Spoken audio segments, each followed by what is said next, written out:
Get in touch to find out more. So, the big day is finally here. The most exciting chapter in your life so far is about to begin. As you've probably noticed, this is truly no ordinary school. This is a place that has shaped our world for centuries. Look at the names carved into the walls. Churchill, Byron, Trollope. Giants, every one. Be inspired by them to unlock your potential, to challenge yourself to achieve all you can. Knowing, like I did, that you'll always have the trust and support of your housemates. To say that Harrow is unique is no exaggeration. You will make friendships that will last a lifetime. You'll be set rigorous academic challenges. You'll compete in a whole range of individual and team sports. Your artistic creativity will be given the chance to flourish. In fact, whatever your passions, whether you know them now or not, you'll discover them in your time here, surrounded by friends.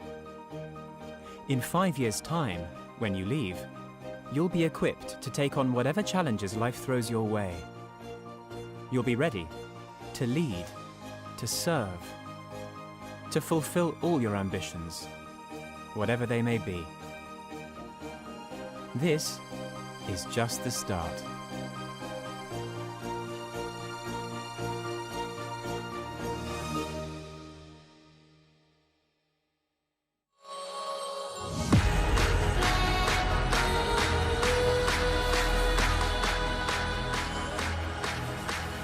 Introducing NextGenXV, the new home of school rugby.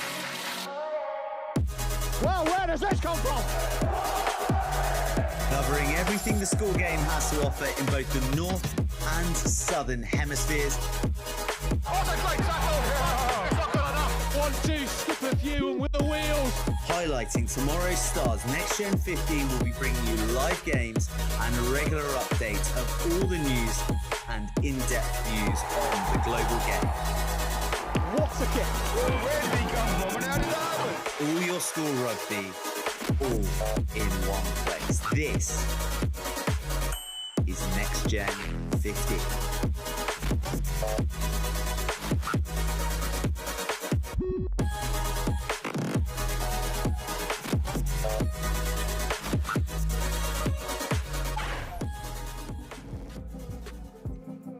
Hello and welcome to Harrow School for the Under-18 Schools Cup quarter-final. Harrow against Trinity, two unbeaten teams going head-to-head in what is surely the biggest game of the season. I'm Angus Savage, and alongside me is Pete Richards, the former England international, now working with Return to Play. This is our very special Return to Play game. Pete, very nice to have you along.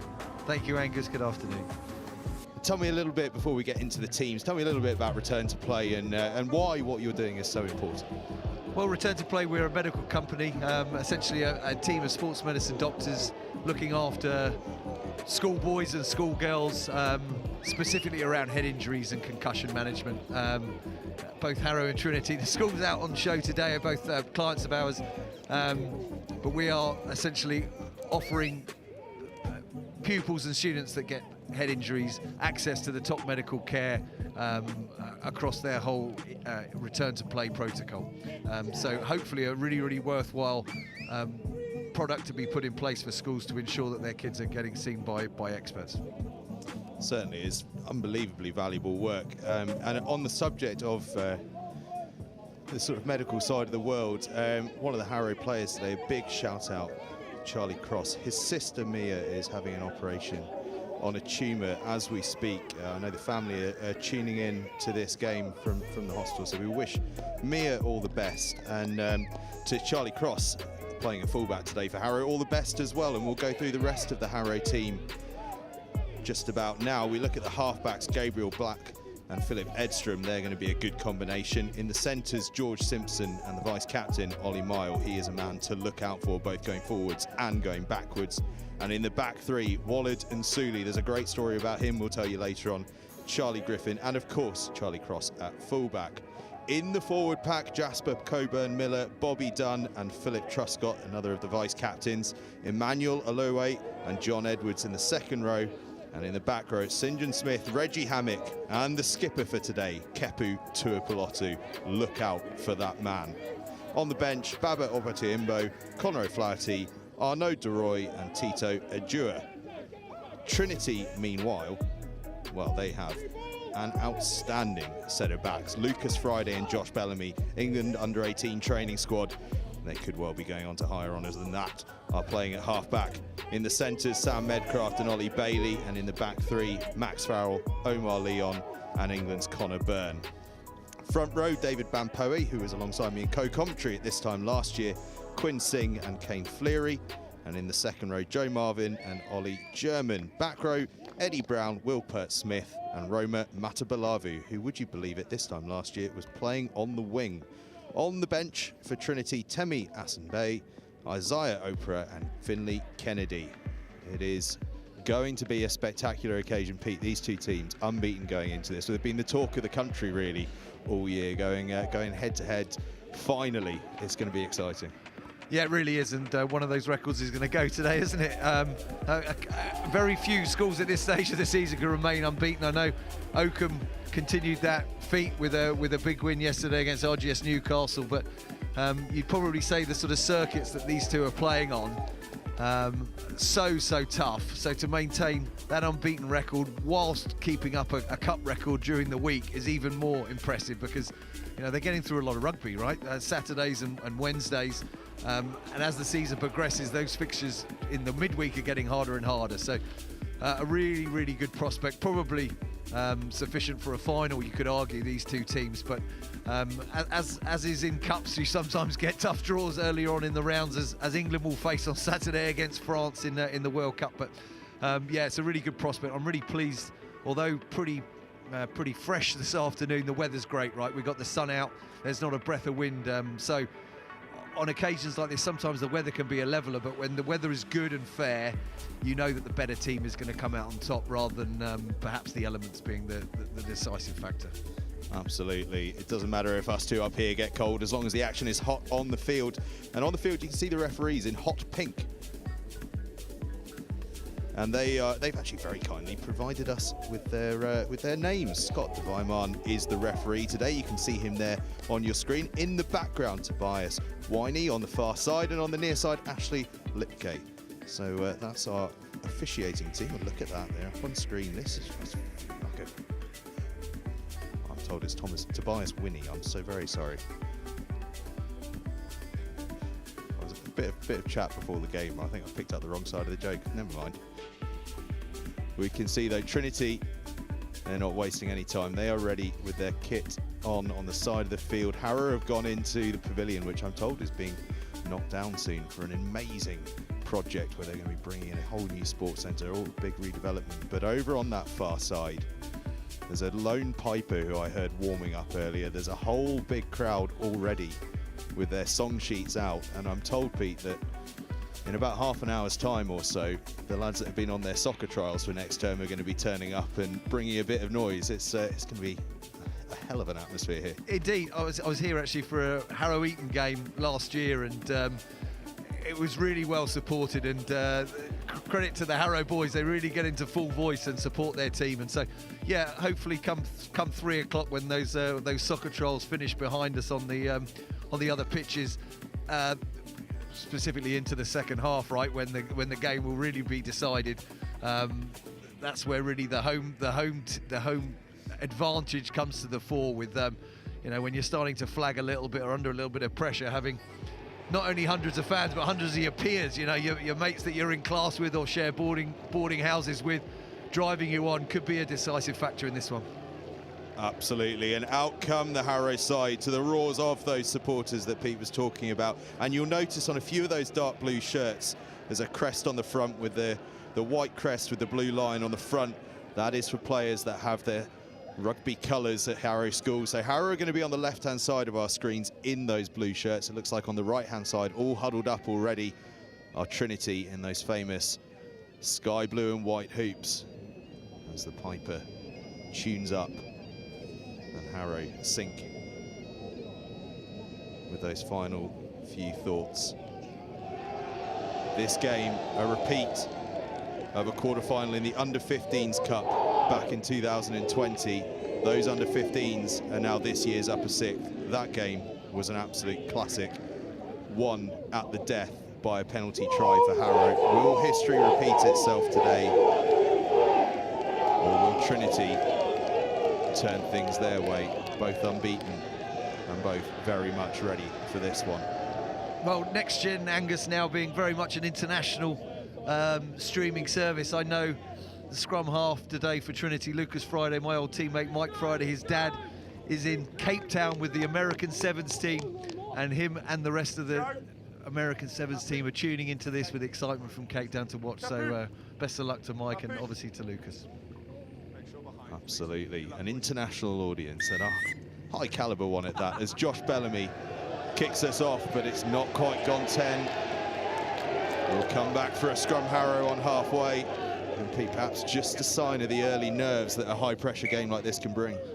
Indeed, indeed.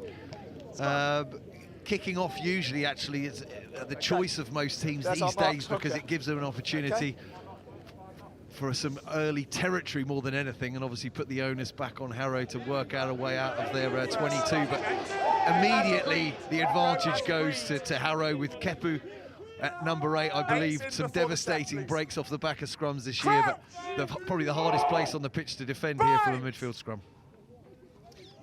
Absolutely, Kepu Topolotu, an absolute superstar in this Harrow side.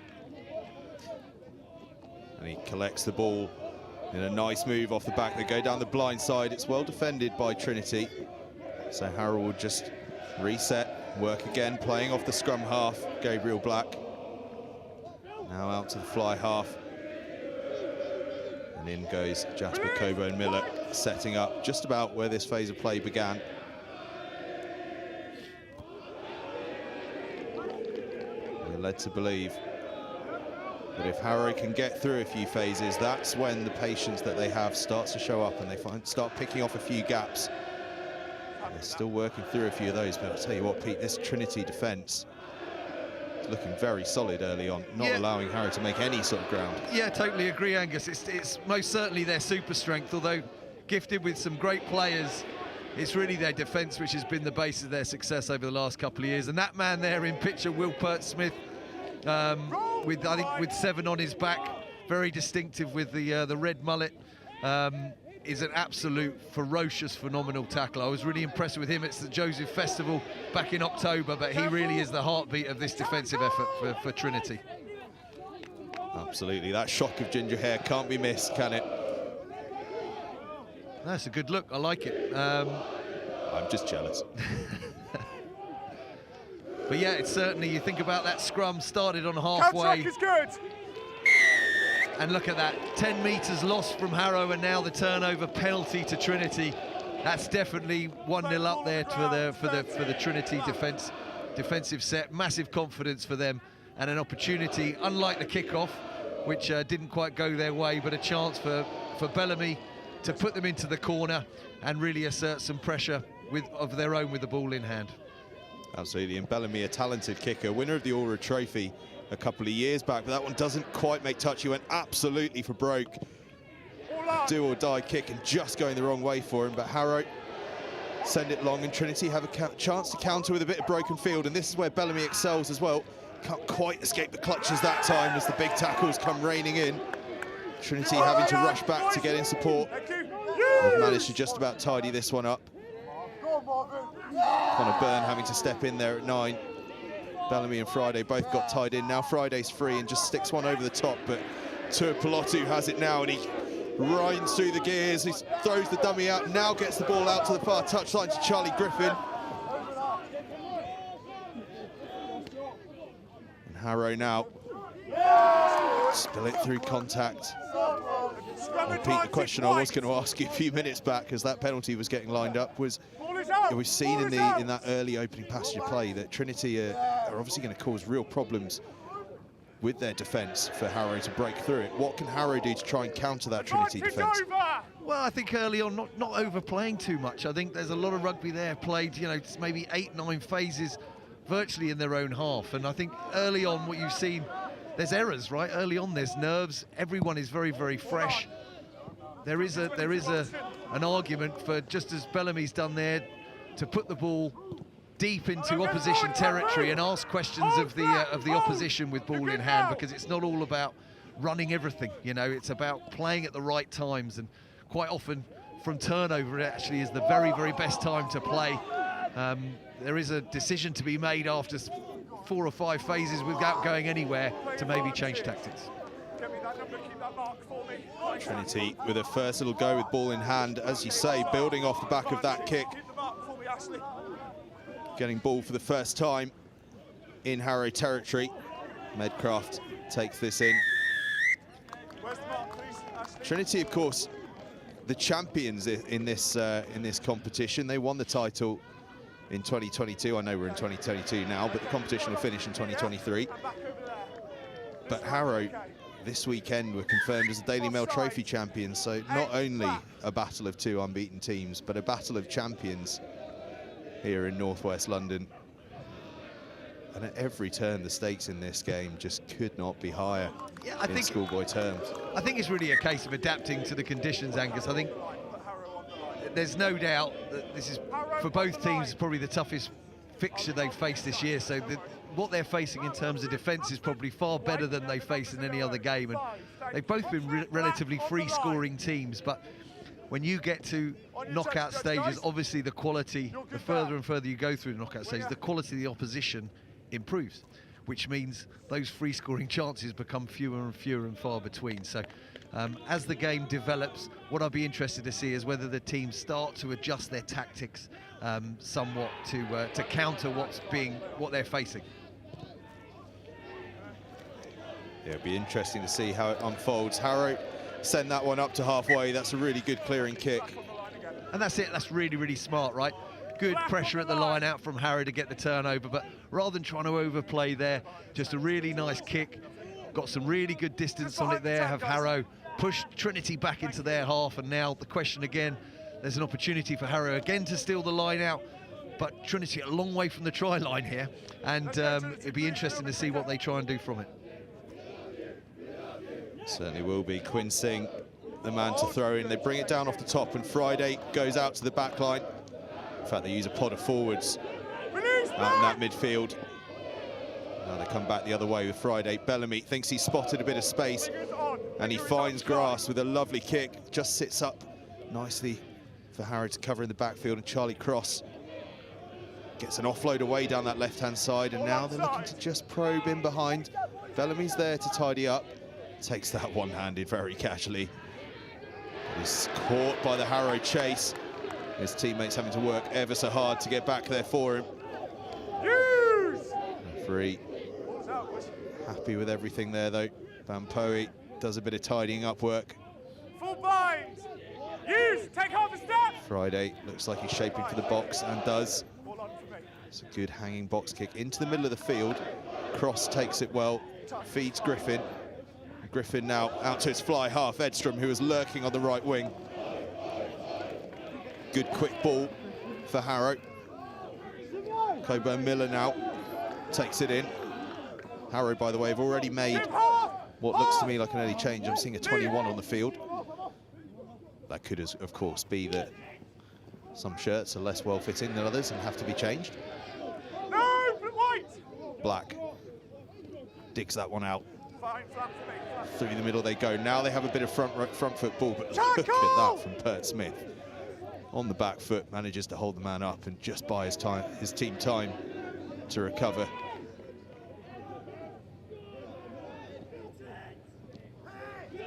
Again, Coburn Miller takes it in. He's carrying a lot early on as the loose head prop. Now they run 2 men through that tight channel, but just crossing. Yeah, you've got to say at this early stage, Angus, 8.5 minutes on the clock. There's not much to tell between the teams, is there? Some really good phases there from Harrow, but that Trinity defence, I mean, it might go backwards and creak, but it doesn't crack, and I think that's key. When you look on this wing, Harrow 14, Charlie Griffin, he should be playing in the second row. He's about 6'6". He's an absolute giant, isn't he? The physicality and the the resource that Harrow have got, you look at that and think, you matched up against him on the wing. That's not a great task for an opposition winger to see a man of that size against. But you've got to credit Trinity's defence. It's not just how organised they are; it's their desire, isn't it? The desire to keep getting up and keep making tackles. Very, very impressive. Well, it's noticeable, isn't it, that when they do go backwards, they're finding a way of slowing the ball down once they go back, so they don't actually get breached too far. Indeed, and I think that's something that. Well, the case in point there, the coach Ian Kench really has the entire team looking at putting what we call heat on the ball, and none more so there than outside backs getting up and getting a jackal on and getting a penalty for the team. So this isn't a skill specifically for the back row, this is a skill for the entire team. And we saw Harrow scrum half nearly come up with his own turnover at the breakdown a few minutes ago, but again, great work by the outside backs of Trinity, and this time Josh Bellamy's able to find touch and give Trinity what is probably the best position of the game so far to see if they can get their forwards rumbling. And you know, if you're going to follow tradition of senior rugby or Premiership rugby, 9 times out of 10 this is going to be a maul, right? You're going to see if you can get your maul rumbling forward and see if the forwards can put their dominant mark on the game.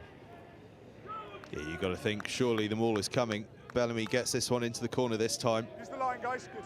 Trinity set up for a big opportunity here. It looks as though it's Marvin that goes up, brings it down, but they work a move off, doesn't go to hand. And Harrow turn it over and survive. Again, I reckon still early nerves, Angus. You know, it's, they've obviously had that in the locker, warmed up, knowing their first line out of the game is going to be that what we call the dummy maul and a little front peel to try and catch Harrow napping, but just a little bit of inaccuracy in the pass and immediate pressure back on themselves. And again, Harrow get an opportunity to relieve pressure now with the scrum. And again, with the lovely big pitch here at Harrow, there's a ton of space to kick into. You'd expect Harrow here to clear their lines with a kick. And just as you say that, Tuipulotu goes breaking down the blind side, bundled into touch though.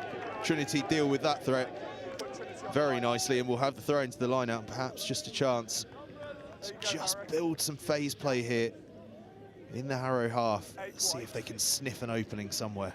Well, I love the fact he's backing himself off the base, but again, percentage play was a kick, wasn't it? A kick down the field. I worked out a few years ago that there's over an acre of space on a rugby pitch, so when the phrase acres of space is actually quite true. There's so much, and the deeper you are in your own half, the more there is to kick into. So errors, so that's 3 errors in quick succession, 2 from Trinity, one from Harrow, and Harrow get a second chance at relieving pressure. I would suggest this time the kick will be taken, although there's a slightly bigger blindside here for Harrow to run into, but I'm looking over to the near side to where we are, with a right-footed kicker over this this Trinity left wing, who's now dropping back into a much better defensive position. I always think it's such a nervy position for a winger to be in, because you've got to make that call between being deep and coming up. As he comes up to try and cover. Now the kick's on. A Harrow space. They come up through Griffin on the right-hand side, the giant on the right wing. Trinity again do well to just find a way of slowing it. It's Tuipulotu takes this one in. He is being well met by Trinity at the moment, but Harrow have a bit of front foot ball at the moment. But Trinity are just flying up at them, making life so difficult, and Harrow are really back where they started from that scrum. Cross is going to try and find a bit of space down the blind side. He's now tackled, and still they can't find a way out. Outside. And surely now they're going to put boot to ball. Ironically, they're back to where the scrum started, so, you know, 5-6 phases. I really like the play off the scrum, you know, Angus, but I'd have loved to have seen the winger then put boot to ball on when he got the ball. Because, as you say, the winger had come up to mark him. There was actually a lot of space then in behind, but not used. And both teams backing themselves with ball in hand, which is great to see. But again, you'd definitely say with 14 minutes on the clock that both defences are very much up for the battle today. You certainly would, and I'll tell you what, 14 minutes in, that gives me a gentle reminder to let you know what happens if we have a draw today, which is that it will first of all be the side that has scored the most tries that will go through. Then it will go down to the most penalty goals and drop goals, and then if it's even after that, it will be the away side that progresses to the semi-finals, which of course is Trinity today. A long way to go yet, but we are a quarter of an hour in and still at 0-0, so worth just letting everyone know the situation there nice and early. Harrow bring the ball down on halfway. This looks like it could be a weapon. The Harrow Maul goes charging forward. They've made 8-9 metres already. Now they emerge with the ball for Griffin. Running through the hands of the backs now. Across the 10-metre line. Over on that far side, getting touches. Fly half, Philip Edstrom. Get clear, White! Who I'm told loves his Latin. Use. Quite a claim. Yeah, he's clear, he's clear. Now Trinity have their defensive shape set up again. Harrow continuing just to push and probe. Trying to get a few more touches on the ball for players, and they find a bit of space to cross that time.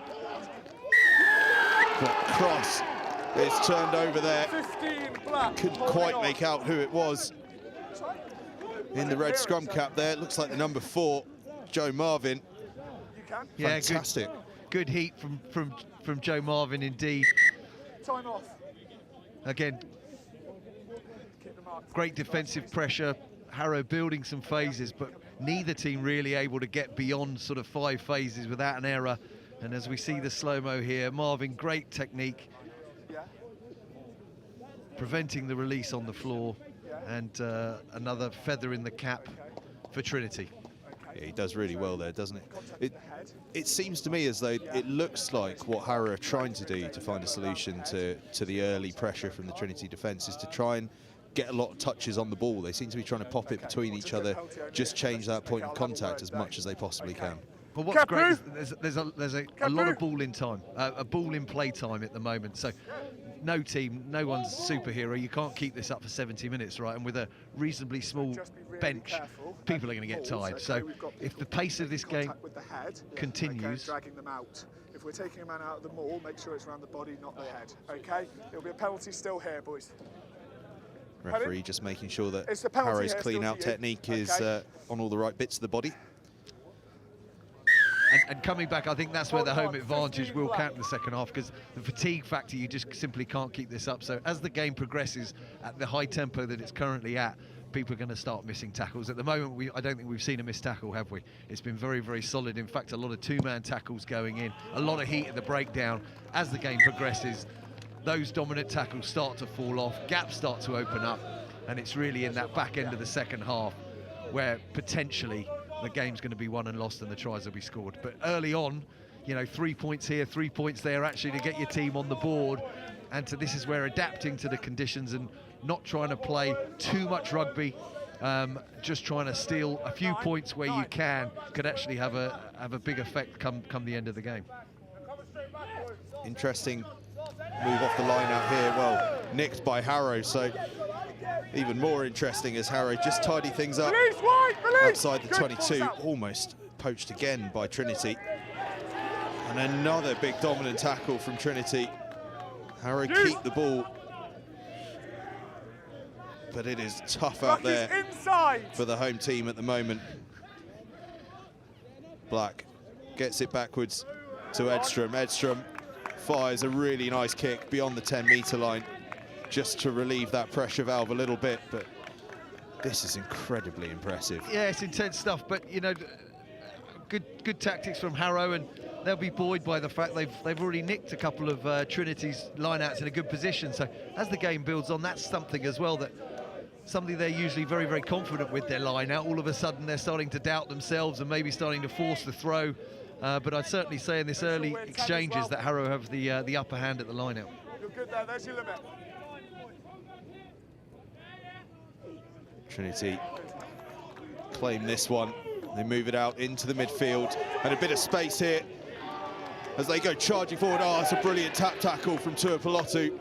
Near try saver, that one. Trinity work down the short side. There's numbers there as Bampoe goes charging in. Stay. Friday's there. Playing a penalty advantage. to feed it out to Matavabalalu. 7 black. The 2 number 8s, that's a big tackle from Tuipulotu, and again, another big one. And the referee's going to come back all the way for the penalty, but 3 massive interventions from the Harrow number 8 there, and Skipper 6 and 7 have black. probably saved his Offside. side from a try at that point. Well, first missed tackle of the game to my mind, and super break from Trinity. Scrum. And Scrum called. they've called for the scrum again. Big call here. Back themselves Scrum. with a strike move, and you'd be thinking they're confident of scoring from first base here, because the safe money's on 3 points and getting on the scoreboard. But they're backing themselves. You've got to love it, right? Schoolboy rugby. Back yourself from a set piece. They've got fantastic halfbacks, Trinity, fantastic creativity, and some devastating runners out wide. But bold call, and let's hope it was the right one. Big call indeed. And if anyone watching is wondering what the difference between the school game and any other sort of game is, that's it in a nutshell right there. But unfortunately, the big call doesn't work out for Trinity. Spilled at the base of the scrum, and Harrow, well, again, they survive and have a scrum. And here's a shout out to scrum halves, right? Because Kepu Tuipulotu can put in all the big hits, but arguably the hand in there from the scrum half to get the turnover is more valuable than some of the big hits we've seen. You see, sneaking around the scrum and just really smartly, just not giving up on the number 8 there and getting an absolutely crucial turnover. There's a shout out to the Nines. That's a classic. You'd have been proud of that one, mate. Set. Well, smart play, isn't it? Smart play to snuff out the threat at source, but another chance for Trinity. Turned over at the scrum by Trinity. Friday's just looking for some options, and he's found a big one out wide into the hands of his second row, Ollie German. German almost up to the line. Stay, guys. Harrow have done well to swarm around it, but Trinity just inches away now. Round the fringe they go. Advantage. Playing with advantage now as well, I think I've heard there from the referee. Penalty advantage. Harrow going to be giving everything just to push this one back. Bellamy's chip doesn't quite work out, Have you got a number? so we'll come back for a penalty. Well, Okay. I'm not suggesting it should be a yellow card, but if this was Prem rugby off the back of a line break, a slow ruck probably would be a yellow card at elite level. But actually, a good penalty to give away, you'd say, from Harrow's perspective, because it can't really kick a goal from this angle, and it gives them a moment to breathe. Trinity looking really dangerous there. Off of a turnover from the scrum, and Lucas Friday taking a really good option there to swing the ball back to the left. Ball comes down from the line out. In fact, I think it might have been a quick tap. It was indeed. Half a yard for Trinity penalty back where they were a advantage. moment ago. Inches from the try line. You can see the Trinity subs here in the foreground, urging their side forward. They go out to the back line. Bellamy puts the big pass away, out to the far side. Do they get across the line? Yes, they do. Stepping inside came Trinity.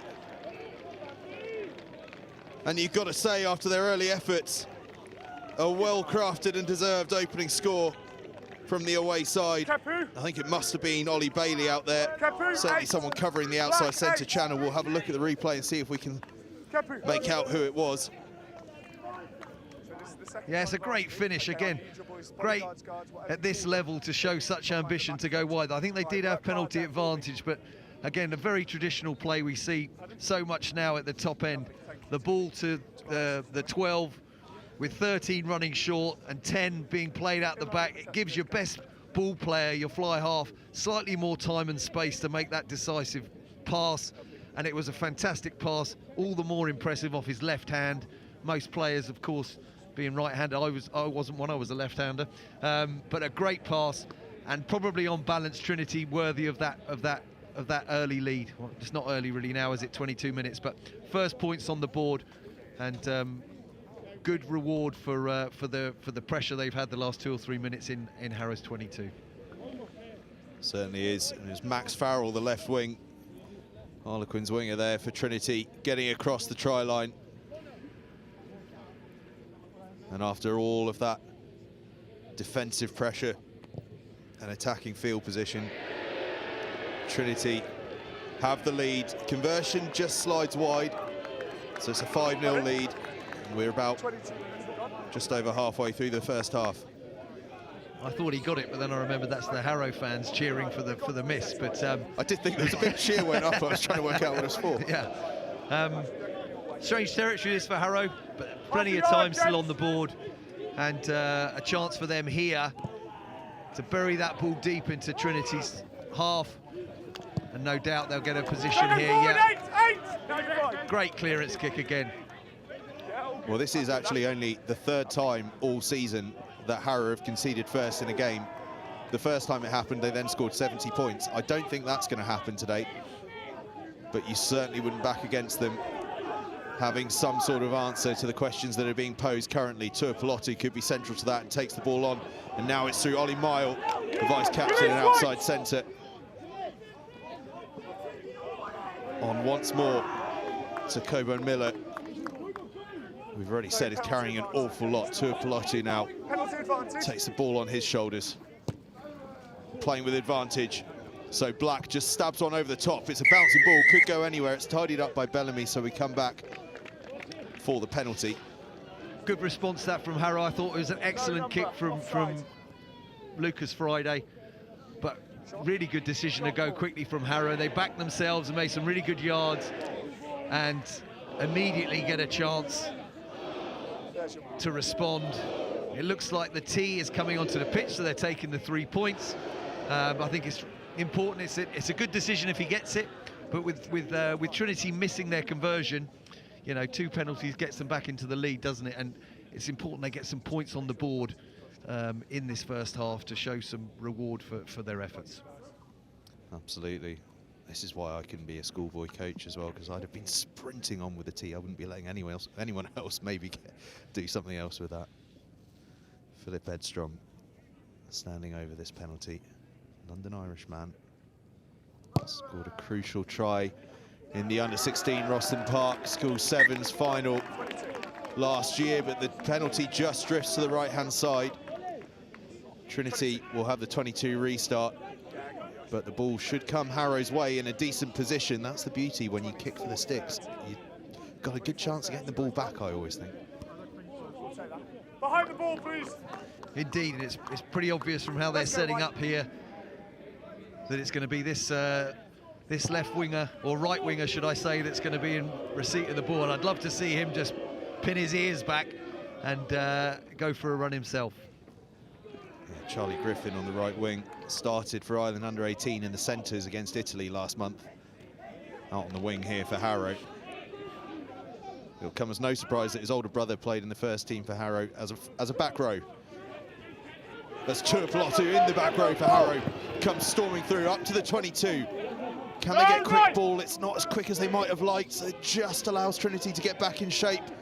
But Harrow working really nicely to get the ball through the hands, almost on the front foot, but look who is there. Pert Smith just slowing things down. In fact, it wasn't Pert Smith, it was Quinn Singh who got over it. Harrow through a low way, playing with advantage now. Bit of a free play, so they go on that Gregan line in behind. And now a little stab through from Black. Bouncing ball, tidied up once more by Bellamy, and they'll have another chance to have a go at the post, and this time from a very central position. So same, I'm asking for them. Work really hard to get back on side, number 1. And the referee having a little chat about offside lines to Trinity. Okay.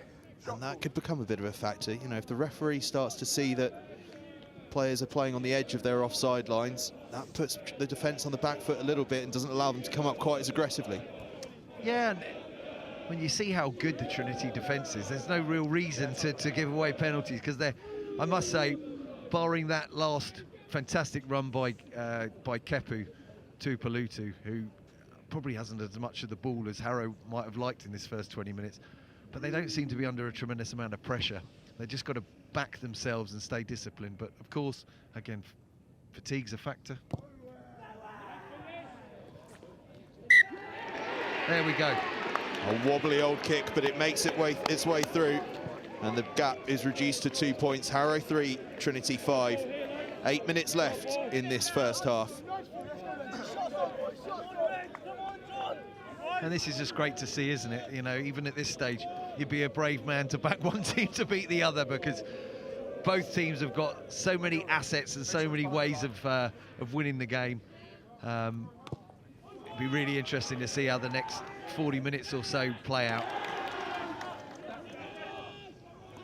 Ball spilled from the kickoff. Trinity get the ball and are up to the 22 and making a bit of ground here, edging forward. Friday looks to the right and Bampoe goes out the back into the hands of Connor Byrne, and now out wide to the right-hand side.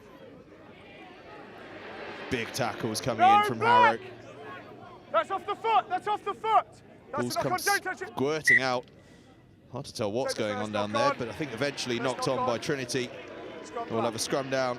Harrow ball, and a chance for me to mention our friends over at Limitless, who are our sportswear provider. Limitless is the sportswear arm of School Blazer. They're the #1 sportswear brand in independent schools. Their goal is for every young person to develop an active, healthy lifestyle, and they understand that comfortable, well-fitted, high-performance kit is vital to build a lifelong sporting confidence and vital to keep us warm on cold touchline days. We're very much looking forward to our Limitless kit arriving and keeping us warm up here in commentary. It is a chilly day today, -4 when I woke up this morning. Set! I fears this one wouldn't be on. Well, looking at the frost still on the running track to our left, there's probably not much above that at the moment, but I think I'd rather be in the middle of the pitch having a run around, quite frankly, because you certainly wouldn't be feeling the cold. Maybe the wingers might, without getting involved as much as you know, some of the guys in the middle of the pitch, but I don't think the cold is much of a factor for the players, certainly for the fans. Yeah, white on the line. But you can see on that far touchline, the crowd is really starting to build.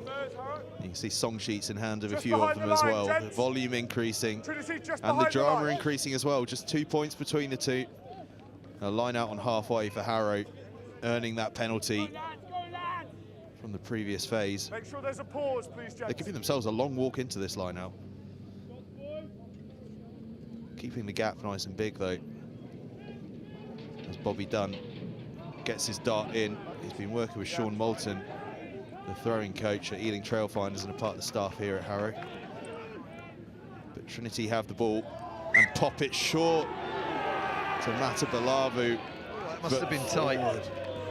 Didn't look forward to me. We're literally right in line with the referee here. I'd have let that one go. I thought that was flat.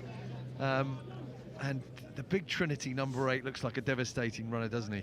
I think the matchup at 8 today is probably one of the best in terms of physicality and devastation of schoolboy running rugby #8s. Let's have a look at it again. Crouch! It's very marginal. I'd have let it slide, Angus. That's the scrum half and you talking. There's a bunch of forwards out there that were chasing that one down that are very grateful we're all having a huddle in the middle of the pitch. Into the hands of Mile, the outside centre. To Pelotu, gets moving, injects a bit of pace and power. Aloe takes it up and he's across the 10-metre line as well. No knock on, stripped back. There's a bit of space here and numbers. Oh, it's a brilliant intervention from Trinity, but Harrow keep the ball moving fast. But the offload goes into touch. And once again, even when Trinity look as though they're on the ropes a bit in defence, they come up with the big play. Well, again, that's Sam Medcraft, the Trinity 12, putting in the big bruising tackle. Less impressed with his push off the ball afterwards. I'd rather nip that in the bud. But you see, really physical. That's on a second row forward. He's picked up and rotated around there and drawn the error. Again, just to strengthen the argument about the collective effort across the Trinity 15 and how they bought into this defence being their real identity. And we sometimes talk about that at professional level, don't we, where you look at defence and as much as anything it's about buy-in, and you look at those characters that tend to be the good defence coaches and they're guys that just make you believe and make you want to play for them. Indeed, and I think he's got a roll. You don't get that overnight either. You know, that's crafted over years and years, and I think the likes of Ian Kench drilling that into, drilling's probably the wrong word, but coaching that into the players over their time at the school means when they get into the upper sixth, that's already part of their DNA, and it definitely reaps benefits. We saw last year, didn't we, in their cup run, ending up with them winning that final against Kirkham. But it was their defining attribute was their defensive sets week in, week out, which got them all the wins. Certainly was. The two sets of forwards giving each other a bit of stick there. This means an awful lot to these two groups of players. Trinity go to the tail on the line now, brought down by Pert Smith, and now they set up for the first time really their maul, and I'll tell you what, it's looking pretty tasty, making a bit of ground. Matabalavu comes in now. They're still making ground, charging towards the try line now. They're just 4 meters short. Harrow, I think, might have hands on the ball. The ball's across the line, is it? But it's held up. And we'll have a goal line dropout. And I couldn't make out who that Harrow player was, but he did brilliantly well to just worm his way in there. Hold up, guys. Because that was motoring. Motoring and very encouraging. I think they've had a couple of near misses on their line-outs, but it's the first time they've got their maul going, and it's probably gone close to 20 yards, hasn't it? And it's very hard to tell. If you're a Trinity fan, you probably think that's been pulled down early. If you're a Harrow fan, you'd say that's well defended. But either way, it's a bit of a let-off for Harrow, but a warning sign to them for perhaps what's to come. Bellamy to Friday to Byrne, the England trio. That's fine. In this Trinity lineup. Big counter-up from Harrow, but it just allows a bit of space for Trinity to go around the fringe. Yeah, fine. And then to Patton Bamboe. Oh, that's a brilliant offload from him. And another there from Temi Asambe. And now they're out to Medcraft here on the left-hand side, but he's bundled into touch. But for the first time, we're starting to see forwards offloading through contact as well now. Yeah, and you'd have to say Trinity is starting to get the upper hand, aren't they? That fatigue factor's definitely kicked in the Harrow defence. Lots of spaces opening up, and about the third time in the last 10 minutes we've seen Trinity making some big inroads, particularly down this left-hand side.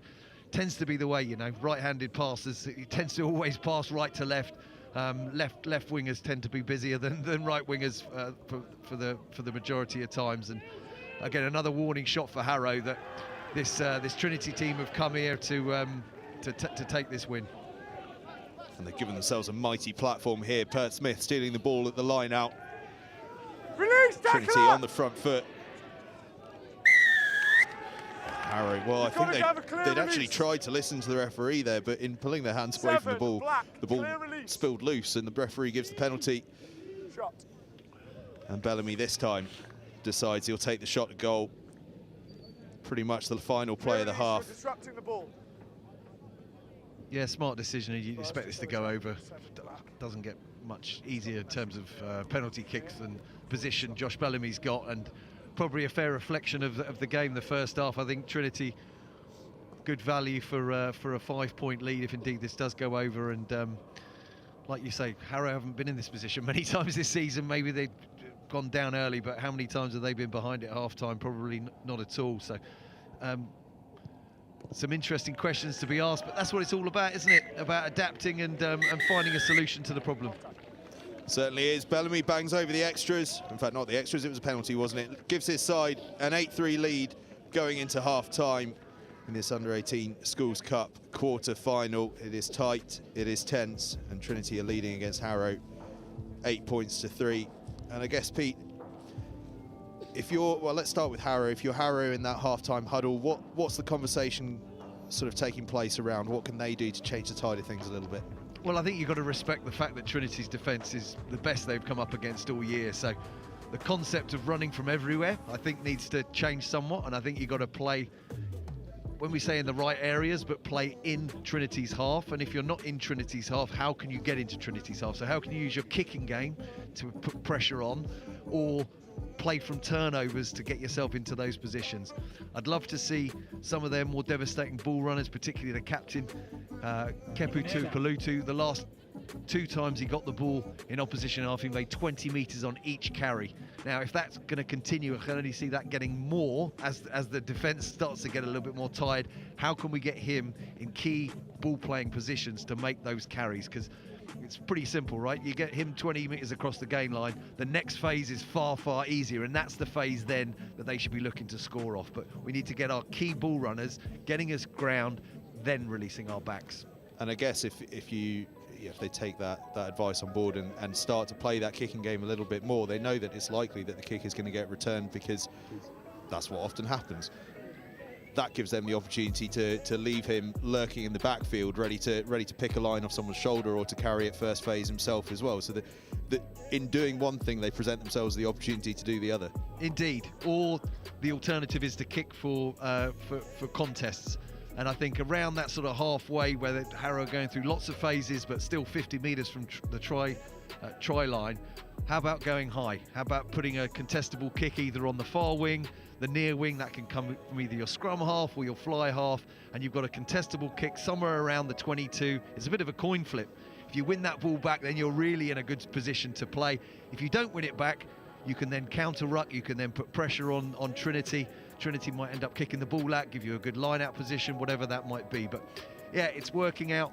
They've probably not had to use their kicking game too much this year because their running game has been so strong. But this is where the fascinating concept, different opposition, different challenge, can you adapt to find a way to win? And that's ultimately what every rugby team talks about. It's about trying to adapt to the conditions, whether that's the opposition or the weather or the slope or the wind, whatever it might be.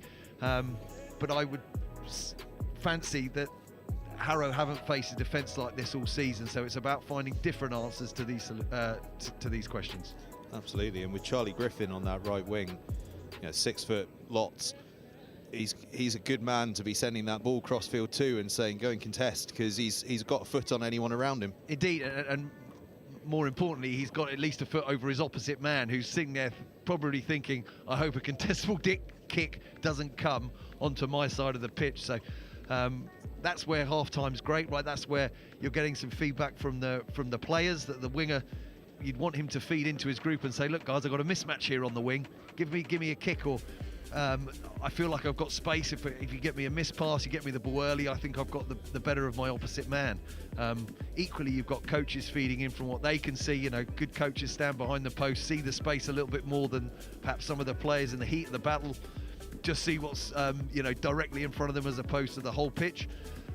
So important messages hopefully coming from the coaches in terms of for what to do in this second half. But from a coach's perspective, you see James Melville, the Harrow coach, wandering off there. That's basically his last input for the rest of the game, right? So it's not giving too many messages. Some people can give 5 messages. What James has probably done, very experienced coaches, 1 or 2 key messages which either are repeating from what he said prior to the game or perhaps adapting from some of those initial plans. But you don't want to overburden the players with lots. You just want to keep it very, very simple, very, very clear. I absolutely love that from James Melville as well. You see that from the very best schools in schoolboy rugby. The coaching staff empower the players so much to own the chat, own the decisions themselves. Just as you say, a couple of key bits of input and then leave it to the lads out there. If you're Trinity, I guess in a way it's more of the same, but I suppose the other aspect is the same for them. Territory and field position back that defence. Yeah, I think they're going to feel super confident. They'll probably reinforce that the defence is working, that discipline was the only reason that Harrow really got in the game with that 3 points off an offside penalty. But I think Trinity will be feeling super confident at half-time that their plan coming here has worked. I think if they sharpened up a couple of their set pieces, we've seen them turn the ball at both scrum and line out in the Harrow 22. If they can turn those into try-scoring opportunities, I think this Trinity team are going to be very hard to beat.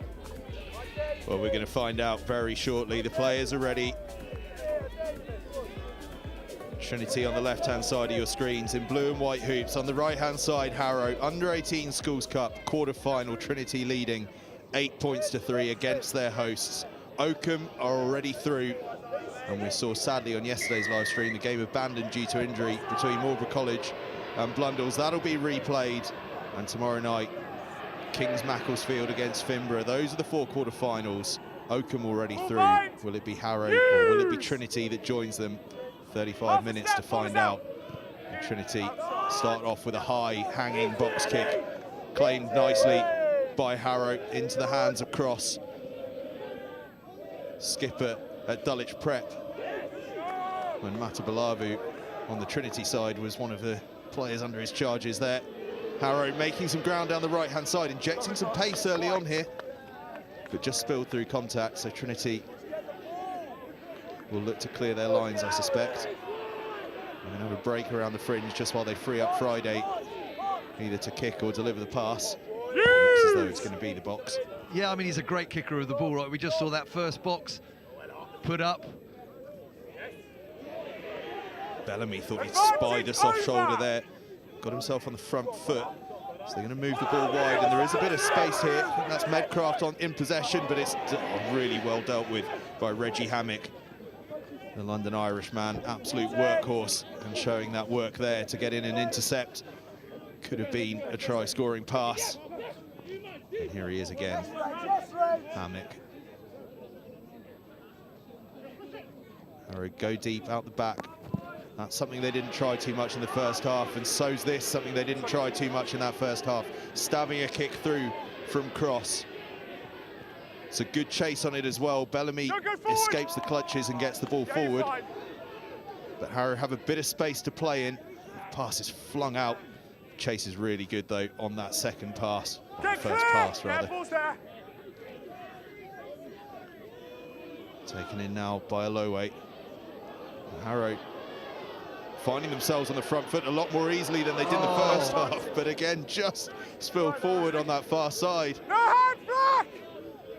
So Trinity, you know, look to escape. No, nothing doing, so we'll have the scrum. But already we're seeing a little bit of a shift in the momentum. Yeah, what a shame. Two great little breaks, both down that right-hand touchline. We'll see this, hopefully this second one again.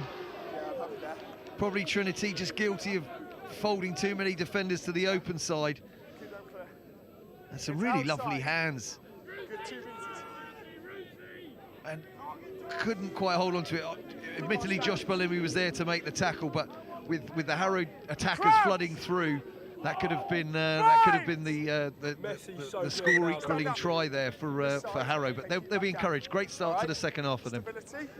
Really strong start to the second half, and more of that kicking game that you were saying would be a good option for them to take. Don't think we saw any of that in the first half, but early in the second half, Charlie Cross rather. Connor Cross is a former Hampton player. Charlie Cross putting a kick in. That was what started this phase of play off. Scrum goes down, so we'll replay it. Crowd starting to build as well. There we go, bit of noise, and that's really what we said it before. I feel I'm repeating myself, but that's what the home team need, right? They need a little bit of home field advantage, get a bit of adrenaline pumping through their veins, buoyed on by their schoolmates. And in a tight game like this, as we said, it could be the difference, right? We're one score away from Harrow taking the lead. So very, very fine margins.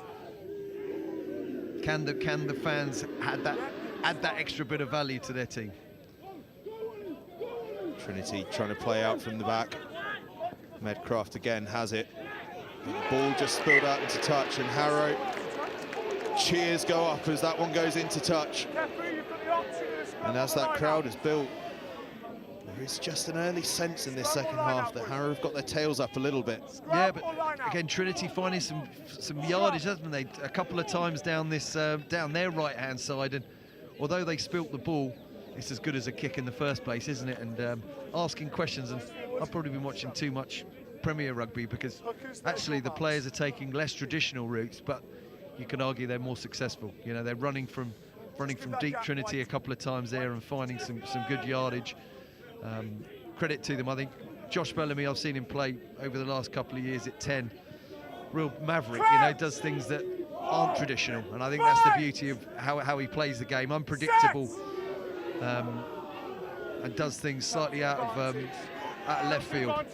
Absolutely, he's a magician. Player of the tournament at this year's St Joseph's Festival, where he was an absolute genius.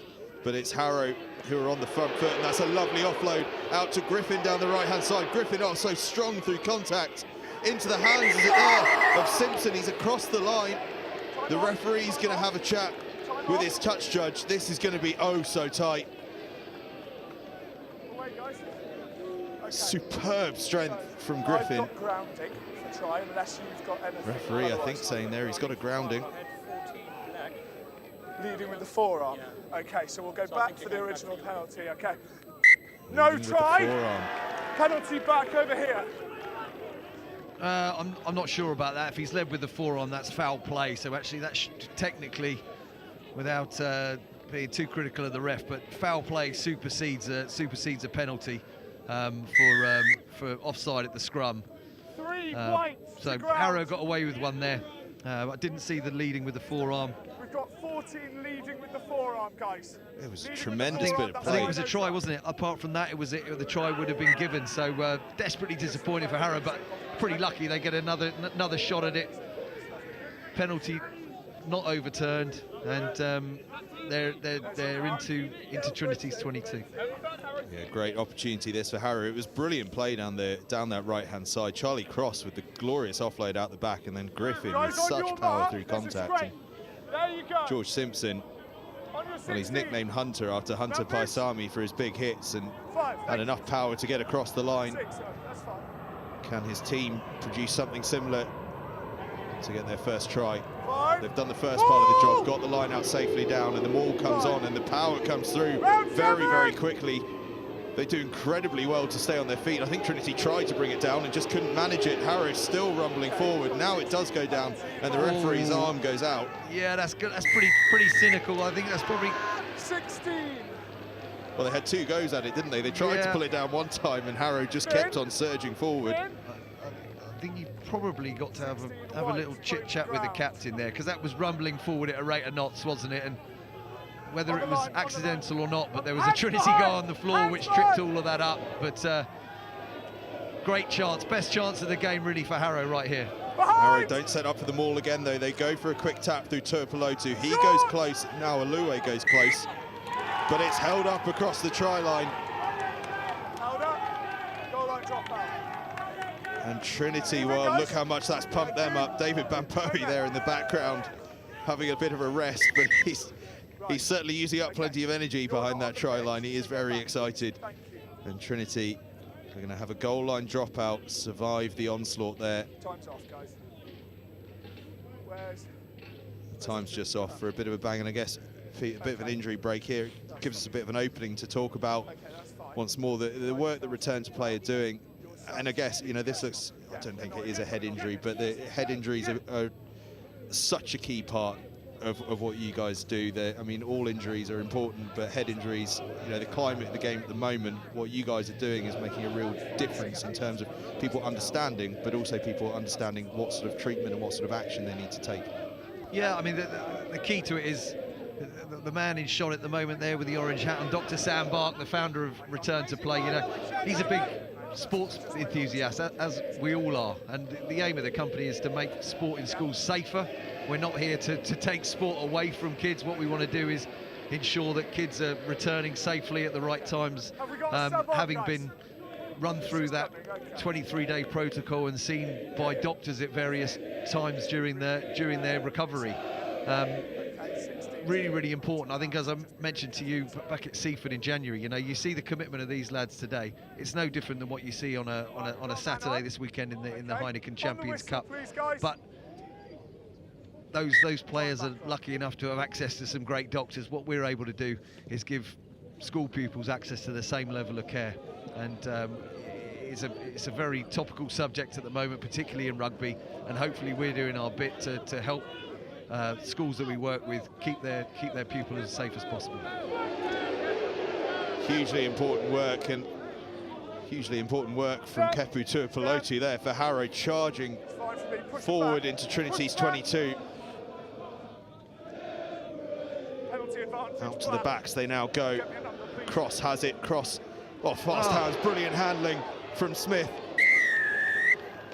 Well, the tide's turned, hasn't it? Tide's turned. Start of this second half, Harrow have come out here and absolutely intent on not losing this unbeaten run. And again, probably the sternest test Trinity would have felt with this wave after wave of Harrow attacks. Got lucky really with that maul that was collapsed, and then a hold up over the line. But Harrow are unrelenting, and this is a period of play with pressure, but it only counts if they're points are put on the scoreboard. They're, you know, it's about their 4th opportunity in the 22. They've got to turn it into points. Notable change for me as well with Harrow. They were, first half, they were playing a lot in those tight areas, looking to get it wide and looking to get it wide pretty fast at the moment. Yeah, probably trying to stay away from that back row a bit of... so we've got your guy upright making a tackle. There is contact with the head. It's low degree of danger, so they're going to have an option of a penalty here or there. Make sure we're dropping our height, please. Okay, have a word. Kepa, you've got an option there or here. Okay. So again, brave call, right? They've got 3 points guaranteed. Well, they go to the corner and probably kick it into the corner and get that maul going again.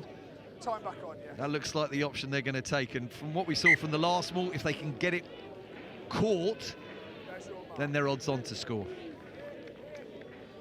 And again, if you're Trinity, do you stick a man in the air here and try and stop it at source, or do you back yourself on the floor? Well, it's the hero play, isn't it? Send a man up and spoil it at source. Is it the play they'll go for? Well, the way they're set up, I think not, because they're all facing in, which means no one's going to get lifted. They're just ready to push. The body language is clear. And Harrow bring it down, and Trinity do indeed just set up to try and defend it, but Harrow get their setup pretty good. Are they across the line? It's a penalty try. Well, that's big, because the kick from the corner there was a tough one. Now with the penalty try, it's a double wounder because the 2 points are guaranteed, and there's a yellow card to the Trinity number 8, and that is a big game-changing moment in the course of this game. Well, 3 seasons ago, a penalty try earned Harrow the victory in the under-15s competition. Here as under-18s, a penalty try has put them into the lead by 2 points. And it was that maul again. It was a threat a minute ago, and it was a big threat this time. And seeing it back on replay, I think the ref's absolutely right. You see number 8 from Trinity coming in at the side there, and then he tackles the man to ground, prevents a probable try, and Harrow, for the first time in the game, take the lead. Massive moment in this under-18 Schools Cup quarter-final. Harrow have had their tails up since the start of the second half. And they continue to be up here, driving across the 10-metre line, having a look around the fringes, and Tuipulotu's on the front foot. Bert Smith, the one man you want on him, has got on him. And earns the penalty. Well, Bellamy on the floor, I think it was. Hats off, Josh Bellamy, you know. Fly half, they're not really meant to be doing that, are they? Hey, it's that culture thing coming back to it. Everyone, doesn't matter the number on your back, you stick your head where you need to and get over the ball. And you know, that's a game-changing moment, because that's a 20-metre line break. Again, Kepu, great little play from the Harrow scrum half to play Kepu on the inside of that ruck. But it's not just the bravery, great technique from Josh Bellamy, and a big turnover for Trinity, and desperately need the ball. They haven't touched the ball for 10 minutes. Really sharp play that from Bellamy, and great strength actually to stay alive through that ruck as it began to form. And his side have a line out. They've gone with a shortened line out. So expect to see them look to move this one pretty quickly, but Harrow spoiled again. They did that a couple of times in the first half, and they've spoiled it again here. Their tails really are up, but a huge tackle coming in from Bert Smith. Bert Smith, and another penalty for Trinity. Well, I'd take, if I'm Josh Bellamy and Trinity, I'm going, yeah, he's pointing for post. Take the points. I mean, the lead in this game is absolutely crucial, isn't it? And particularly when you're a man down, just to kill 60 seconds on the clock. And definitely, if I'm Trinity, when you've got a man in the bin, you're better off without the ball. You're better off backing your defence, because as we've just seen from the last 4 or 5 phases, being a man short in defence is not a problem for them. They're still very comfortable. Bert Smith still high energy, high impacts. And moments like that from a guy like Bert Smith are the sort of things that when you're just in a dip in momentum and emotional levels just dropping a little bit, someone like him stepping up and making a shot like that can just lift an entire team. It really does, you're absolutely right. It galvanises your team, and they look around and they know what they're about, right? They know, I think to win this game, it's probably going to be their defence that gets them there, and that's just another reinforcement that their defence is still very much in this game. Bellamy lining up the kick then, taking his time quite rightly. as they just let this yellow card time just tick away. Knows his routine. Does the Harlequins under 18 man. Trained with England, of course, back in October. Is to put his team back in the lead. It's a lovely strike. It's a very nice strike. Trinity go 11 points to 10 in front. Josh Bellamy, the man to do it. And after a Harrow onslaught in the opening 10 minutes of this second half, Trinity are back in front. And again, a warning sign of Harrow, even a man up, playing rugby in their own, 40 metres from their own try line, probably isn't the place to do it. We saw a couple of kicks there, get them in good position, and I would suggest from these positions they're looking, rightly so, just to play the ball back to Trinity. Cross has seen a lot of the ball in this second half. Byrne not so much, but Byrne, when he does get it, has a great impact as he does there. Across the halfway line they go through Ollie German. Never played first team rugby until sixth form, and now he's one of the first names on the team sheet. What a tackle from Tuipulotu. Earns his team a penalty, and look at the crowd in the background. Well, they love it. It's not just the tackle, actually. I saw that play unfolding. It was his read, so his understanding of where, it was a bit of a gamble, right? He thought he knew where the pass was going, and he absolutely committed to it, and he accelerated so quickly that when the Trinity man caught the ball, he was on him, and he was almost static, and we see it in slow-mo. Have a look at Kepu at the top of your screen.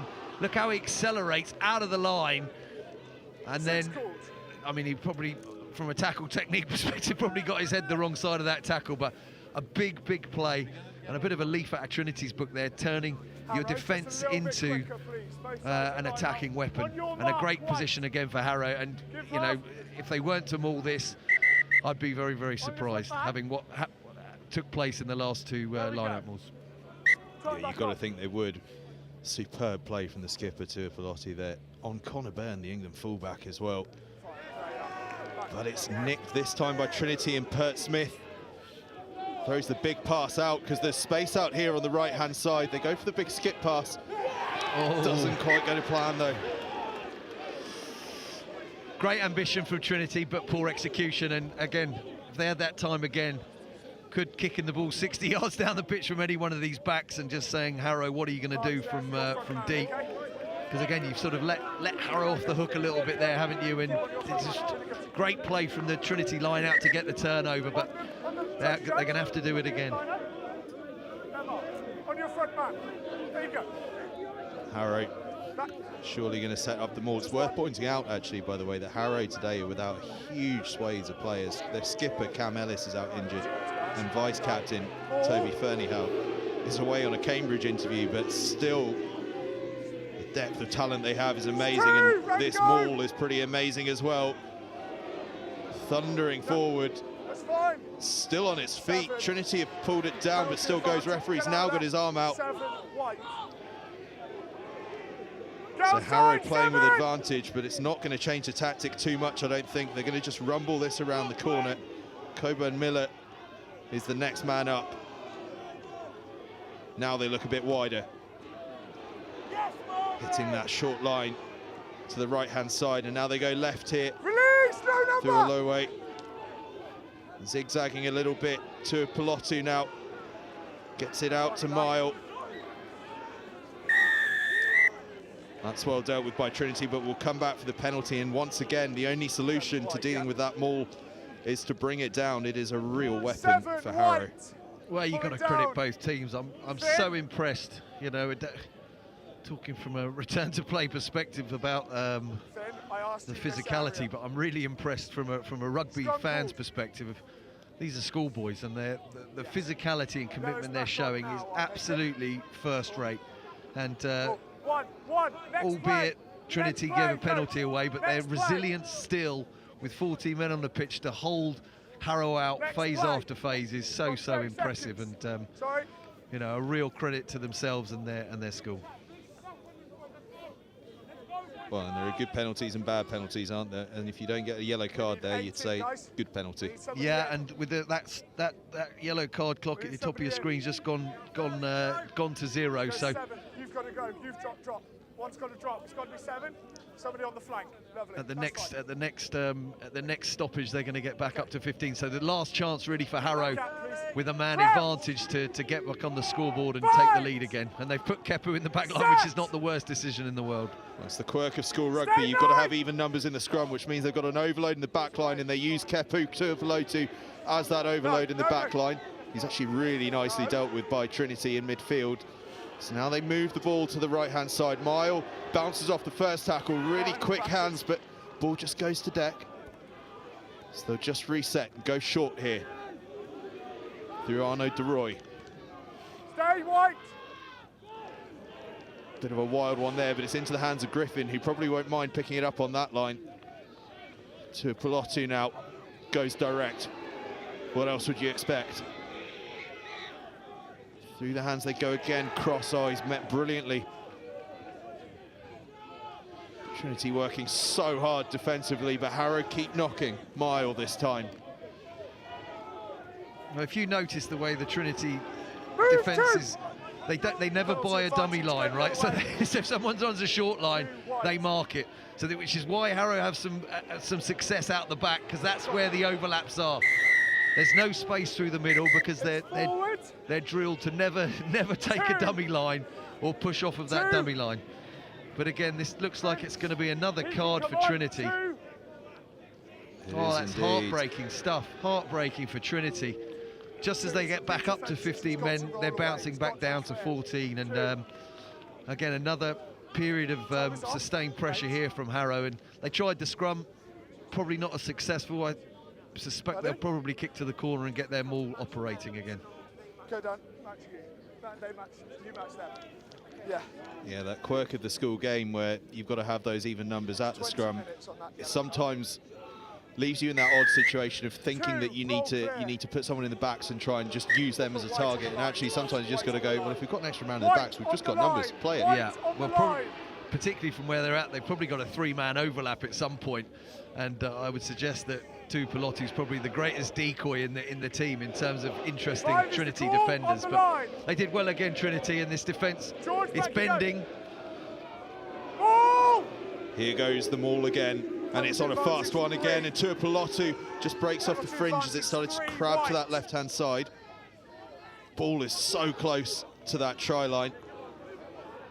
Gabriel Black is just trying to organise the forwards around him to just pick and go. They're getting so close. They've got to be careful not to get held up, though. That's the real threat at the moment. Held up again.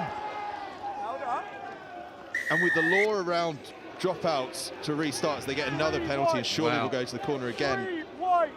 With the law around goal line dropouts now, if you get held up, you've got to be so careful, haven't you, not to get held up. Unless, of course, you're playing with advantage because you've got a penalty. Indeed, but I still think when you've got the advantage, that's the time to score, right? Because once they kick this out, they don't have a freebie. But I'm surprised more teams don't actually absorb tackles and take them over and sort of turtle them onto their backs, because the goal line dropout is a massive let-off for the defensive team.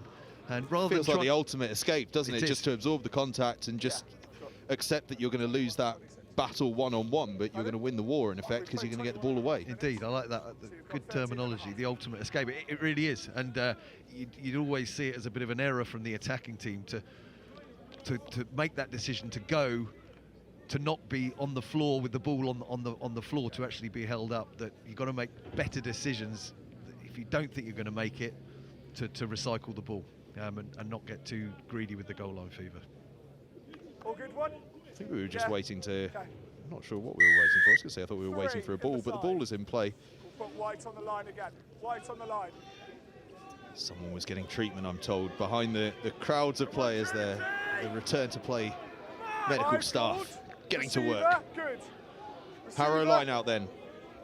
They've got one try through it. Can they get another? Yeah, you're a receiver. That's fine. When you're ready. I think, in fact, that might be Arnaud de Roy, the deputy head boy, throwing into the line-out. Goes to the tail. A brave line-out decision, but one that's working so far. Kind of half goes to deck, but Tuapolotu's leg strength is such that he manages to hold himself off it. Now they do go to ground and work it out to the back line. There's a bit of space out here on the right-hand side. Cross trying to find it. Oh, it's a brilliant bit of play from Cross and a wonderful finish from Griffin. What a try. I mean, that offload is straight out of the top draw. One-handed basketball style. And hard enough to stop Griffiths from 10 yards, but from 1 yard you've probably got no chance at all. And try of the day, really, isn't it, in terms of skill set. Ultimately behind in the game. Great footwork. That is fantastic. Look at that finish as well. One-handed, body at full length, flirting with the touchline. That is outstanding from start to finish as a piece of rugby. Yeah, Charlie Cross this is, isn't it, the fullback. The out, or the in, then the out. Committing 2 defenders. Trinity fullback Byrne has to step in because he's not convinced the tackle's going to be made. But the awareness then to get the ball in that right hand and just pop it over Connor Byrne's head. Absolutely fantastic. And we spoke about Griffin at half-time, 6-foot lots. We were thinking about him in a high ball situation. Well, we saw it in a finishing situation there. A man with shorter arms wasn't reaching. Indeed, and you know, not only is he 6 foot lots, he's probably a good part of 16 stone as well. So that's going to take a lot of force to stop his momentum running at probably 50–60% that close to the line. So again, I'd say on balance, Harrow good value for this lead. We're going to have to see a response now from Trinity. Still 5 minutes with the man in the bin, but with only 11 minutes left on the clock, they're going to have to turn round. I don't think penalties at this stage are going to do it, are they? Unless they get one very quickly. 2 penalties will get them back in the lead. It's still very, very tight and too close to call for me. Yeah, Harrow 15-11 in front now. And since half-time, it has been all about the boys in blue. Trinity's penalty really their only incision into Harrow territory, but they're playing with scrum advantage now on the 22 and a chance for a quick response. And this really their first attacking opportunity of the entire second half. Yeah, and we saw this when they scored their previous try. They tried to play out and got turned over twice. They've done the same again. Again, was the percentage play to kick the ball long to Trinity with 14 men and ask them to try and, you know, put some phases together with a man short. That's probably what would have been my thinking, but pressure straight back on Harrow, really. We're looking at the benches here because we've got obviously a front row. I think it was a hooker that got sent to the sin bin, so we're having to have a trade up. It's the Trinity right wing. So contested scrums. Omar Leon that's having to make way so that Trinity very much want an 8-man forward pack, and rightly so, because if they can get a little nudge on at this scrum and maybe get a penalty advantage, and all of a sudden Josh Bellamy can kick 3 points, all of a sudden it's a very, very different game. Certainly is. Trinity going all in for the 8-man scrum here. Tuipulotu had actually dropped, assuming that they would go with 7, but they've gone with 8.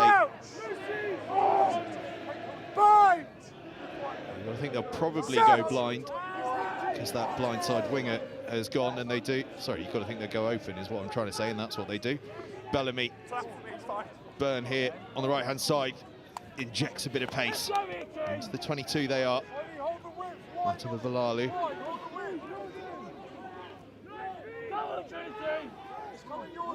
Fleary.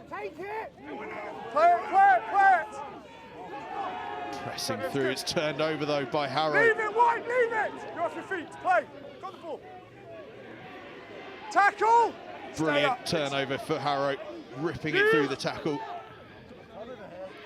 They're still trying to play out from inside their own 22, living dangerously with 9 minutes left to play. Now they set up for the kick, perhaps they were just arranging to get Black in a more favourable position.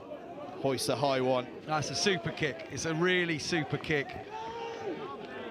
Smart play from Bellamy, goes quickly.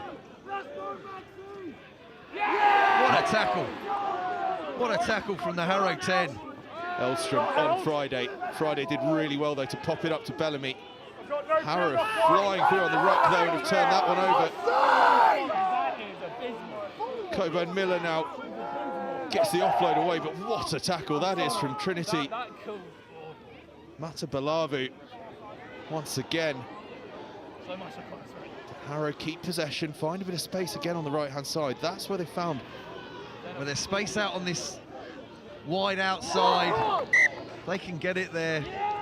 And actually they had a good match up here with Tuipulotu out on the wing, but couldn't get it there. Error, a bit of a low pass. That's the classic scrum half late in the game with a bit less power in the legs and the arms. The pass sort of died on the first receiver there, and you can see here the Harrow scrum half. He just stood up a little bit for those scrum halves watching. Didn't stay sort of down low and strong in that position. He was keen to stand up. I know that because that happened to me from about the 20th minute onwards usually, not the 60th minute, but tough here for Trinity. I think minute and a half of the sin bin period. They're going to get, what is that, 6.5 minutes of regular time with a full complement.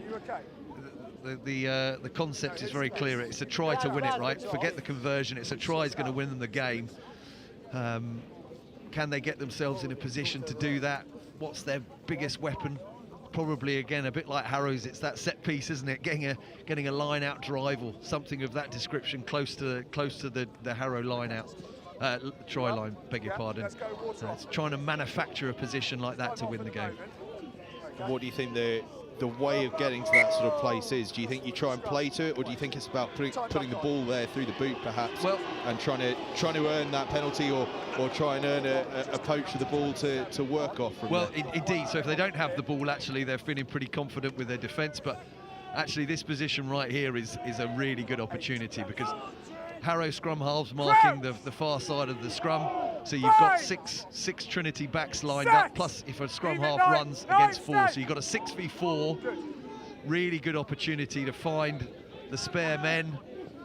They work it nicely out to Connor Byrne, and Byrne evades the tackle. Byrne still going, manages to get the offload away. Oh, still they go on. Trinity onto the try, and they go. Ollie Bailey across the line. And Mystic Meg, Pete Richards, reads the play brilliantly. And Ollie Bailey feeds off Connor Byrne to get across the try line, and Trinity have that try for a 16-15 lead.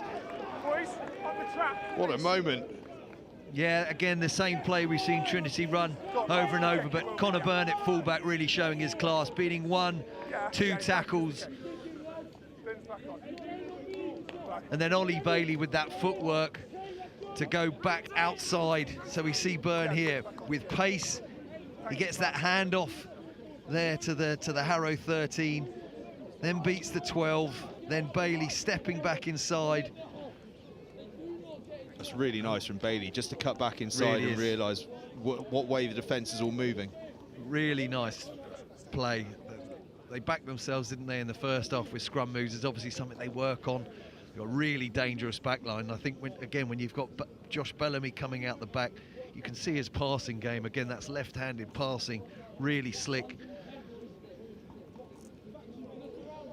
And again, the reassuring thing for Harrow is there's time. There's time. But what we do know is that a draw will be a Trinity win, right, at this stage? At this stage it would be, yeah. So this conversion is absolutely vital, because it means Harrow are going to have to score a try to win. Great strike from Bellamy, started it on the outside, drifted in, and Trinity have an 18-15 lead. 5.5 minutes to play. Harrow need a try. What a finish. That's what we want, right? That's what you want. 5 minutes left with no real idea about who's going to win the game. The advantage has to be with Trinity at this stage. But that's not to say that we've not seen some fantastic stuff from Harrow in this second half. Harrow looking to counter. They've got men in the backfield. Cross. Big shot comes in on Edstrom, but he does really well to stay on his feet and buy time for his support. Stay 2. One thing we do know, Harrow are going to play and play here. Black to Edstrom again. Edstrom to Coburn Miller. All game he has carried into heavy traffic, the loose head prop. Edstrom again, he's taking it on a standing start, but now there's a bit of room to accelerate into. Connect! Doubles! Tuipulotu gets the offload away, ball was bouncing about, spilled, and it's a Trinity scrum. Come on! Cold fingers, just not able to snaffle that one in. Well, there is always drama when these two meet. They don't meet that often, but when it happens, it is always on the big stage. Come on, boys!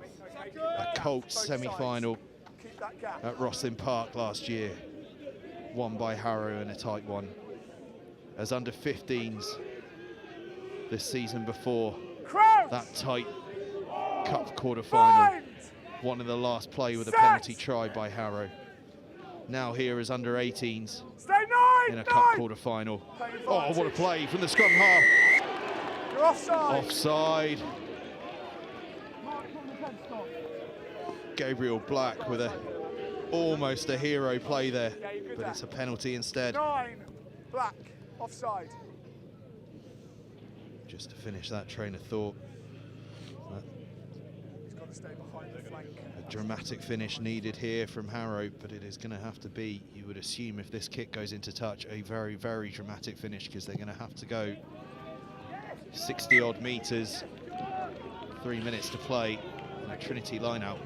Indeed, indeed. But you know, with these, see, I think that's absolutely fine. I don't see where he's got a long way behind that ball there. The scrum half, I think, pretty hard done by there.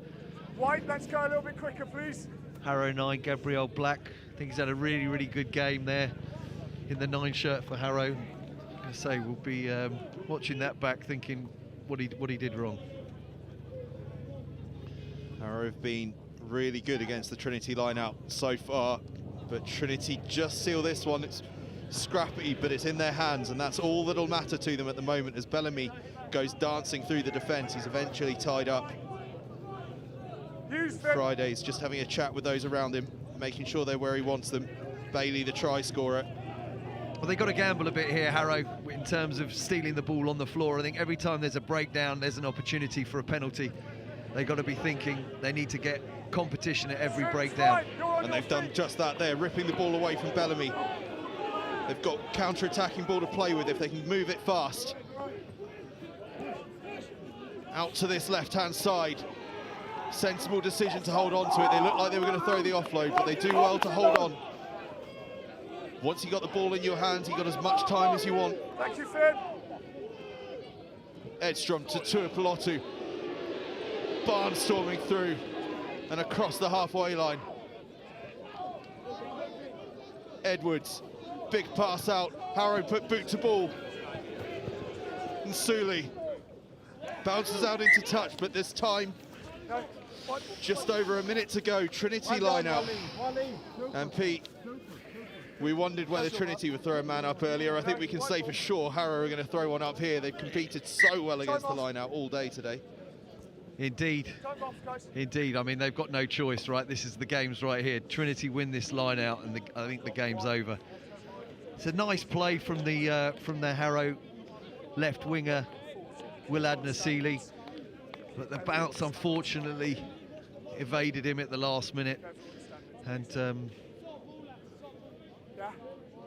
again, pressure back on Trinity here. But if you were, if you could be in either camp here, you'd probably certainly favour the Trinity camp. Win your own line out, maul, kick, and then it's pretty much game over.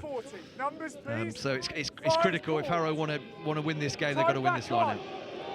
Picked a good time for a bit of a mother's meeting there, did Trinity, just eating a few valuable seconds for the clock. They go short though, and Harrow poach it. Not 5, guys. Oh, 5. There we go. So it's scrum. Scrum, Harrow ball. There we go.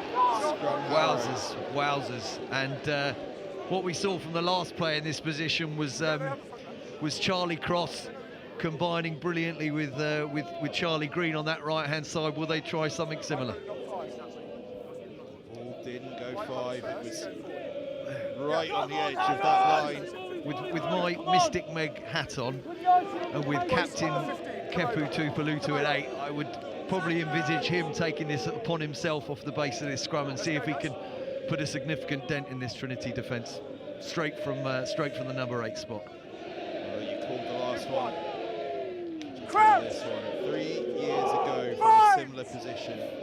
Set. Harrow got a penalty try on that far right. Stay 9, get off. What happens this time? They go to the back line and they go through to Nasuli, who's met really well, but they keep possession to a Pelotu now.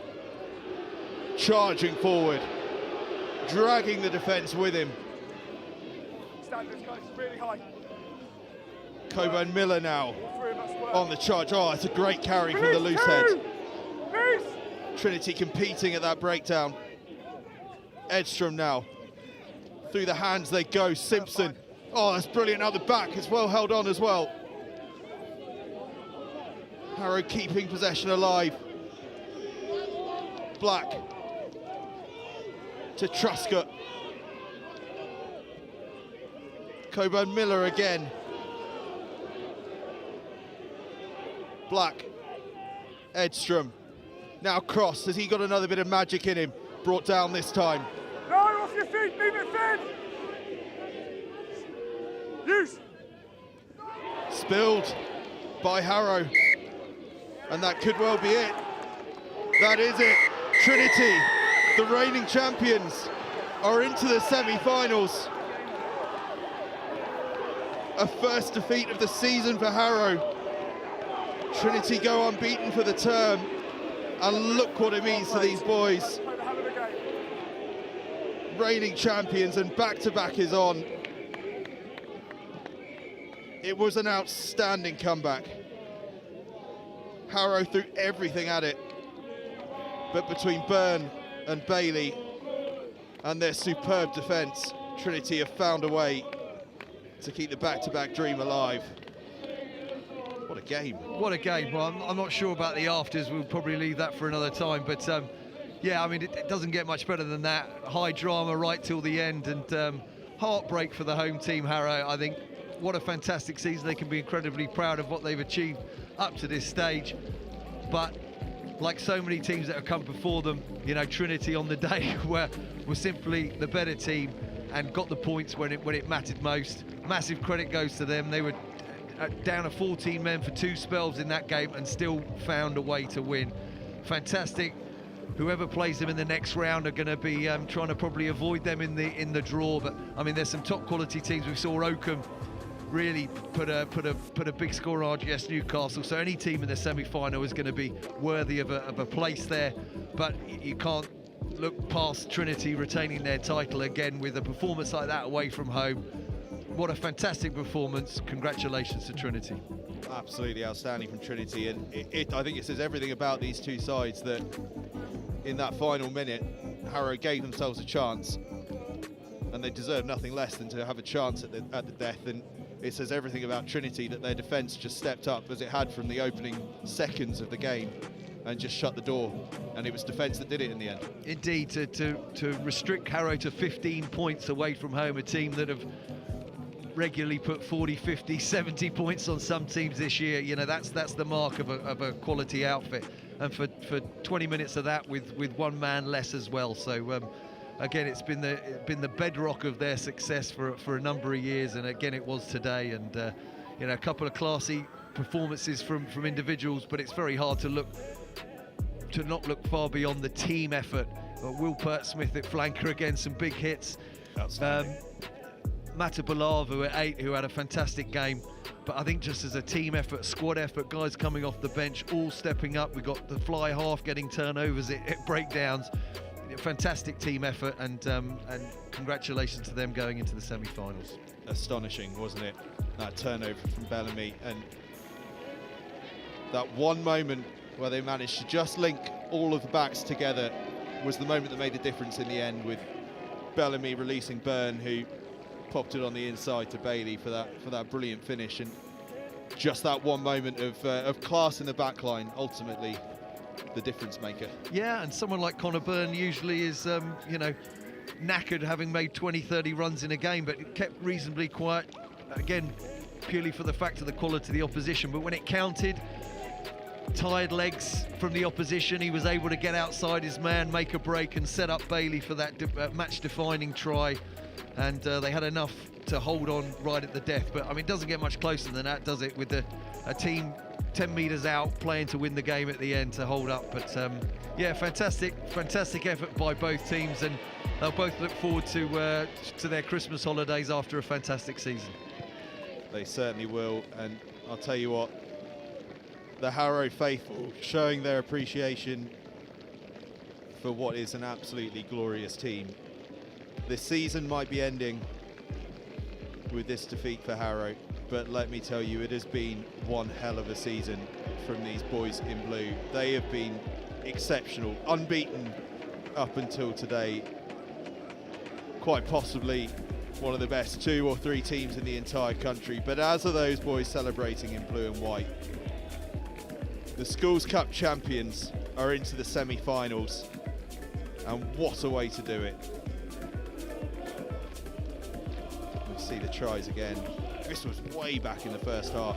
Feels like another lifetime ago. It's Bellamy with the big wide pass out. And in the end, it was Max Farrell that got across the line.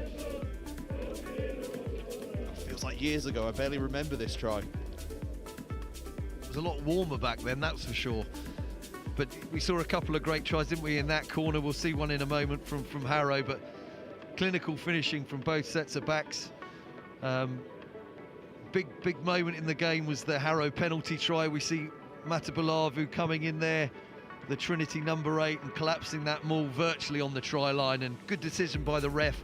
Penalty try, and that was the first of the 2 yellow cards, and that was the real moment that Harrow felt that they could get back into this game. And then the second try, almost a carbon copy of what we saw from Trinity, but finished in a slightly different way. What a touch of class this was from Cross, wasn't it? So delicate through the offload. With that much contact coming in, so hard to control that pass. Yeah, really top quality effort from the Harrow fullback. We see it again, slightly different setup this time compared to the Trinity move, but just giving the outside backs of Harrow time and space to express themselves, and you know, quite often it's fullback and wing in some sort of combination which you know, links to a try, and that was brilliantly done by Harrow. It certainly was. Charlie Griffin earning the try, but this was the one, the difference maker in the game. Burn on the burst through, and just watch Bailey on his inside.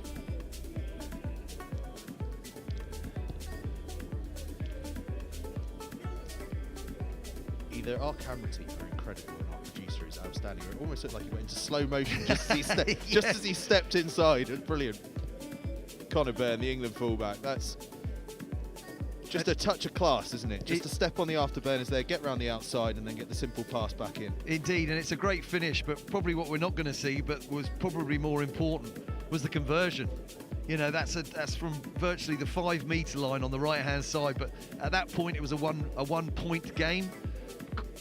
Josh Bellamy's conversion takes it to a 3-point game, and with the away team being Trinity, it meant that Harrow had to score a try to go through. And so that, you know, all of a sudden, if Harrow were playing in that last couple of minutes knowing that a penalty would have won them the game, it's a different outlook. But knowing that it was only a try that was get them through, so massive credit goes again. Josh Bellamy had an outstanding game at 10, but often underrated the goal kicking. You know, a really important kick at the end there to get his team away. Absolutely, the real difference maker, and good knowledge of the law book, or the rule book in this case, around the tournament from Trinity there, just to make sure they got themselves that extra bit in front. In the end, though, it's the defence that was the difference maker here for Trinity. Outstanding throughout in defence.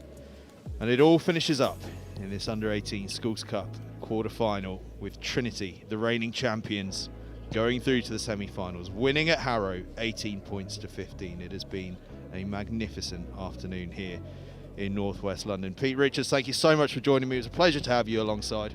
My pleasure. What a wonderful afternoon. Enjoyed every minute of it, and look forward to seeing you in the new year, Angus.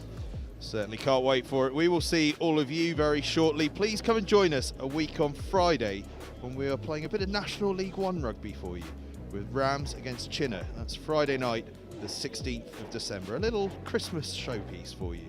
here on Next Gen 15. Until then, thank you very much for joining us and have a wonderful Christmas.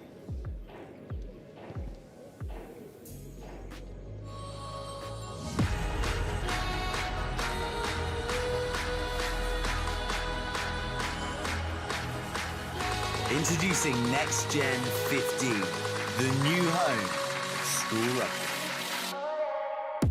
Well, where does this come from?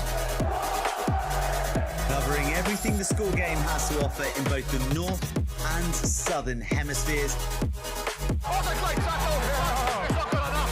1-2, skip a few and with the wheels. Highlighting tomorrow's stars, Next Gen 15 will be bringing you live games and a regular update of all the news and in-depth views on the global game. What's a kick? Well, where did he come from and how did that happen? All your school rugby, all in one place. This is Next Gen 15.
To find out more.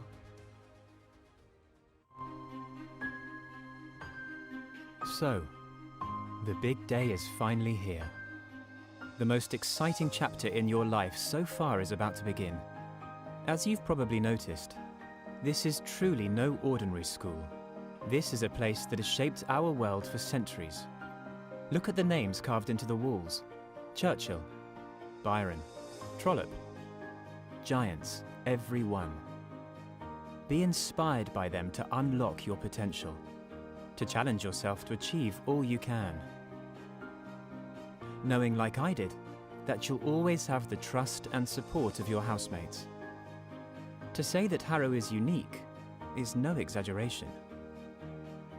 You will make friendships that will last a lifetime. You'll be set rigorous academic challenges.